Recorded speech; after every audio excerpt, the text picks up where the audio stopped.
Šiuolaikiniai paaugliai linkę prisigalvoti savo problemų ir psichikos ligų. Tai čia, sakyčiau, labiausiai klaidinantis žodis, mano nuomonė, yra prisigalvoti. Nes kai mes taip sakom prisigalvoti, tai reiškia, lyg jie neturi tų problemų ir sunkumų ir juos susikuria. O tiesa būtų, kad pasitelkdami įvairias diagnozes, paaugliai bando suprasti ir kalbėti apie savo vidinius išgyvenimus.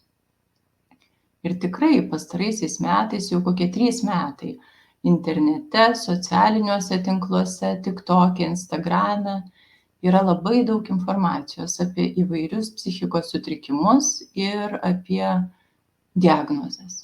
Ir paaugliai, kai kurie dalinasi, jeigu jie turi kažkokius sunkumus, jie dalinasi savo išgyvenimais, kaip man yra, paaugliai žiūri ir bando sužinoti, jiem labai smalsu ir įdomu, ar ten būtų tikai, ar Tureto sindromas, ar depresija. Ir lygiai taip pat paaugliai buriasi į grupes. Yra tokios grupės, kur jų bendras vardiklis, kas juos sieja, kad jie visi turi kažkokį tai arba psichikos sutrikimą, arba kažkokius tai sunkumus ir ten apie juos diskutuoja. Ir savo darbe aš dažnai susiduriu su tuo, kad paaugliai ateina jau turėdami tam tikrą hipotezę apie save ir jie sako, man atrodo, kad man yra ADHD, arba aš manau, kad aš sergu depresija. Nuo to prasideda pirmas, antras susitikimas.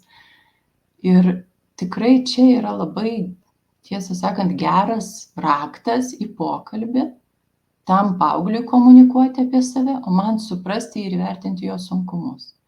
Nes tada aš galiu nuklausti, kodėl tu taip manai, ką tu patiri, ką tu išgyveni, ką tu skaitei apie tą ADHD ir kodėl tu manai, kad jis tau yra.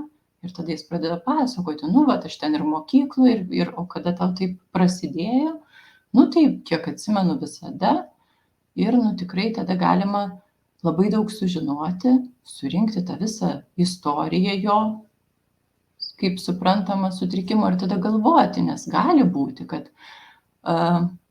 tą hipotezę jo ar savidiagnozę galima atmesti ir jį nuraminti ir sakyti, žinai, gali būti, kad čia yra šiek tiek kitaip. Kad tas dėmesys gali būti ir dėl to, ir dėl to, ir dėl to, kad tu neišsimiegi, ir dėl to galbūt, kad tu vartoji ką nors, ar ne. Ir lygiai taip pat galima patvirtinti jo hipotezę.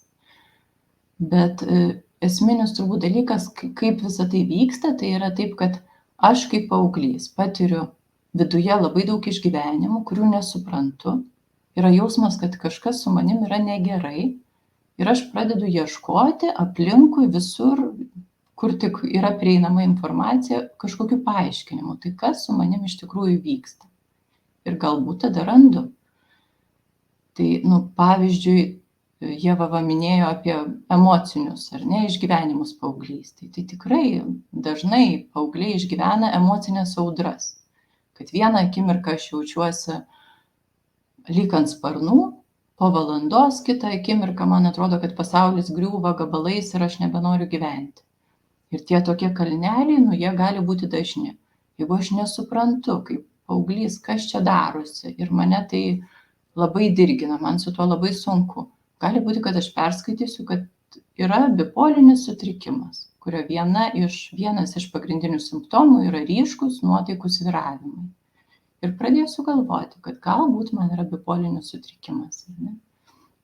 Ir tada labai svarbu iš tikrųjų, kad tėvai išgirstų tą vaiko savidiagnozę, galvojimą, kas su juo yra. Ir sakytų, tikrai svarbu pasikalbėti su specialistais. Aš ne specialistas, aš nežinau. Gal kartu nueikim ir pasitarkim. Kaip vaikas irgi, vėl čia apie kūną paralelės, bet jeigu ateina ir sako, skauda pilvą, tai mes nesakom, nesąmonė, neprisigalvok, ar ne? Mes galvojam, gali būti, kad tu apsinuodėjai, gali būti, kad tau apendicitas, gali būti, kad tau iš streso tą pilvą skauda, ar ne? Tai nueikim pas gydytoją ir pasižiūrėkim. Tai lygiai taip pat ir čia labai svarbu, kad tėvai nenuvertintų ir nenuneigtų, nes pirma reakcija yra, baigtų išsigalvoti. Nėra tau jokio ADHD, čia prisiskaitėjai ir panašiai. Tai tikrai išgirsti labai svarbu tą. Kitas dalykas, turbūt šitos savidiagnozės ir vat tos paauglių grupės turi ir teigiamą, ir teigiamų pliusų, ir minusų. Nes iš teigiamų dalykų kas yra, tai kad tikrai mažėja psichikos sutrikimų stigma.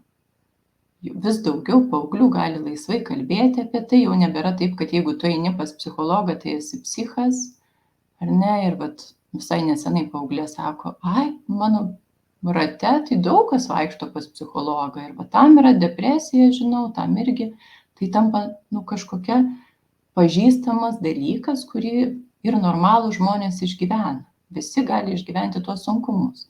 Tai čia yra toks privalumas, ir privalumas, kad paaugliai iš tikrųjų atradę tuos būrelius ar ratus, kad ir internete tų panašiai išgyvenančių paauglių, jie nesijaučia vieniši. Jie turi grupę, kur gali dalintis, kur jie sako, patentai mane supranta. Tai tikrai, tada tos izoliacijos jausmo ir vienišumo, kuris paprastai yra susirgus bet kokia liga ar sutrikimu, jis tikrai tampa mažesnis. Bet turbūt rizika yra ta, kad susibūrus į tas savipagalbos grupes, paaugliai tampa mažiau kritiški. Jie vieni kitus tada jau labiau diagnozuoja, labiau žino ir supranta, ar ne kas. Ir būna, kad mažesnė ir motyvacija kreiptis išorinės pagalbos į specialistus. Nes, man ten tas draugas sakė, ką reikia daryti, tai ką man daryti pas psichologą. Jam depresija, man depresija, tai mes abu gydomės. Tai va čia, sakyčiau, yra tikrai didelė rizika tai savigydai. Ir labai svarbu, kad jūs, kaip suaugę, išgirdę tokius dalykus, pakviestumėte eiti ieškoti profesionalios pagalbos. Ir taip pat čia Lietuvoje buvo darytas tyrimas, palyginus visai nesenai, prieš 3 metus karantino laikotarpiu, ar ne, 20 metais, kuris parodė, kad 1 iš 5 paauglių patiria rimtų psichologinių sunkumų. Tai jeigu mes paimsim klasę paauglių, tai reiškia, kad 5 arba 6 vaikai tikėtina turės rimtų psichinių sunkumų, kas gali tėvam atrodyti kaip mada arba išsigalvojimas. Tai man atrodo labai svarbu atkreipti dėmesį, kad yra labai didelis mastas iš tikrųjų žmonių patiriančių tuos sunkumus ir kad tai gali būti didelė rizika. Jeigu paauglys sako, kad man taip yra, tai labai svarbu ir patikėti, kad taip gali būti.